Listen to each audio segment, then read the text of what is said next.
Police వ్యవస్థ సక్రమంగా శాంతిని కానీ భద్రతలను కానీ కాపాడతలేదు కొంతమంది పోలీసులు.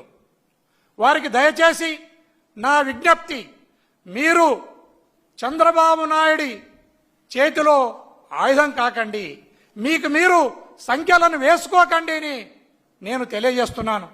చాలా దుర్మార్గంగా ఈ ప్రభుత్వం ఆలోచిస్తూ ఉంది.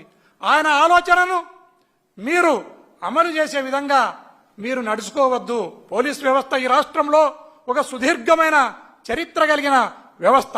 నక్సలిజాన్ని కానీ, ఫ్యాక్సనిజాన్ని కానీ, రౌడీజాన్ని కానీ కూకటి వేళ్లతో నిర్మూలించిన వ్యవస్థ. ఒకప్పుడు యావత్ భారతదేశంలోనే మన ఆంధ్రప్రదేశ్ పోలీస్ అంటే ఎంతో పేరు ప్రతిష్టలు ఉన్న వ్యవస్థ ఈరోజు నిర్వీర్యమై ఆయన చంద్రబాబు నాయుడు చేతుల్లో బందీ అయి ఉంది ఈ పోలీస్ వ్యవస్థ. దయచేసి పోలీస్ ఆఫీసర్లందరూ కూడా